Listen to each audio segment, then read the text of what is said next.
کیونکہ دین کا کام میرے دوستوں اللہ کی مدد سے ہوگا، اس میں کسی کی مدد نہیں دی جاتی، کوئی حاکم کوئی مالدار، اللہ کی مدد سے یہ کام چلا ہے کہ اللہ کے بندوں نے اپنی جان مال کو اس میں لگایا ہے۔ سیدھے سادے لوگ عمل کرتے ہیں، کام کرتے ہیں، اوروں کی وجہ سے یہ کام پھیل جاتا ہے، کام کے ساتھ اللہ کی مدد ہے۔ ایسا ہوگا کہ اس محنت کے کرنے میں کبھی کوئی دشواری آوے، کبھی کوئی تکلیف آوے، کوئی رکاوٹ آوے، یہ ہوگا۔ رسول صلی اللہ علیہ وسلم کے ساتھ سب سے زیادہ مدد ہوئی ہے، ایسی مدد کسی نبی کی نہیں ہوئی ہے۔ اور آپ پر تکلیفیں بھی ایسی آئی جو کسی پر نہیں آئی ہے، کہ حضور نے فرمایا کہ مجھے ایسی ایذا ہوئی ہے کہ ایسی ایذا کسی پر نہیں ہوئی، اور مدد بھی آپ کی ایسی آئی ہے کہ کسی کی ایسی مدد نہیں ہوئی، کہ آپ کی بات اللہ نے پوری دنیا میں چلائی ہے۔ حضور صلی اللہ علیہ وسلم کی محنت کا یہ اثر ہوتا ہے کہ آپ کے دشمن آپ کے دوست ہو گئے۔ بہت کم لوگ ہیں کہ جو دشمنی میں مرے ہیں، ابو جہل ہے، یہ ضدی تھے، باقی سب لوگ اپنی دشمنی چھوڑ کر آپ کے ساتھ ہو گئے۔ ضدی تو ہمیشہ محروم ہوتا ہے، یاد رکھو، جو ضدی ہوگا وہ محروم ہوگا، اسے نہیں ملے گا کچھ بھی، وہ اپنی ضد پر ہے۔ طریقہ یہ نہیں ہے کہ ایک کام کو چھوڑ کر دوسرا کام کرو،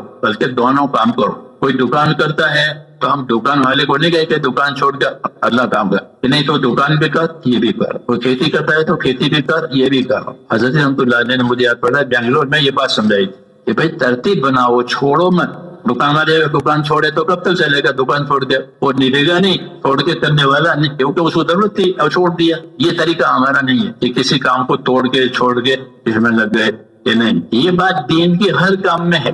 اس محنت کو ترتیب سے سمجھنا ہے، ایک وقت اس کام کو دینا ہے، ایک وقت اس کام کو دینا ہے۔ اگر اس کی ترتیب ہو گئی تو کام آسان ہو جائے گا۔ کسی کام کو چھوڑو مت، دکان بھی ضروری اور تبلیغ بھی ضروری، اور ترتیب خود ہی بناؤ، کیونکہ خود بناؤ گے تو نہیں پاؤ گے، کوئی دوسرا بنا کے دے گا تو کیسے نہیں دے گا کہ مجھے اس وقت میں یہ کرنا ہے اور اس وقت میں یہ کروں، تو پھر انشاءاللہ اللہ تعالیٰ اس کو آسان کریں گے۔ پہلے دشواری آئے گی پھر آسانی آتی ہے، ہر کام میں یہ خدا کی ترتیب ہے کہ ہر کام میں پہلے دشواری اس کے بعد آسانی۔ نیا جوتا خریدتے پہنو تو وہ جوتا پاؤں کو کاٹے گا، لیکن پہنتے پہنتے پھر پاؤں اس کا عادی ہو جاتا ہے، پھر پاؤں اس کو اندھیرے میں پہن لیتا ہے تو کہ یہ میرا جوتا ہے۔ ایسے ہر کام میں ابتدا مشکل، تو اللہ نے بشارت دی ہے ان مع العسر یسرا، ان مع العسر یسرا، گھبراؤ مت، دشواری کا آسانی ہے۔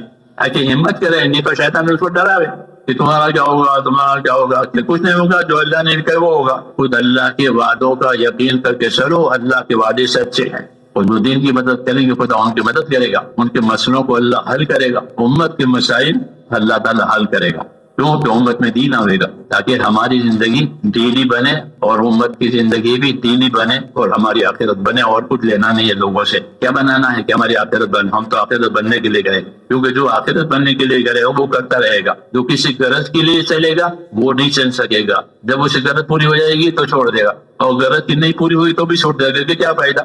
اس لیے یہ کام غرض والوں کا نہیں ہے، یہ کام ایسا ہے اخلاص والوں کا، آخرت بنانے والوں کا، کہ جو آخرت بنانے کے لیے چلیں گے تو اللہ تعالیٰ اسے آخرت بھی بنائے گا اور اس کی برکت سے دنیا بھی بنا دے گا، دنیا برکت والی ملے گی، آخرت کامیابی والی ملے گی۔ اس لیے میرے بھائیوں کہتے ہیں کہ ارادے کرو اور اپنے آپ کو اس کام کے لیے تیار کرو۔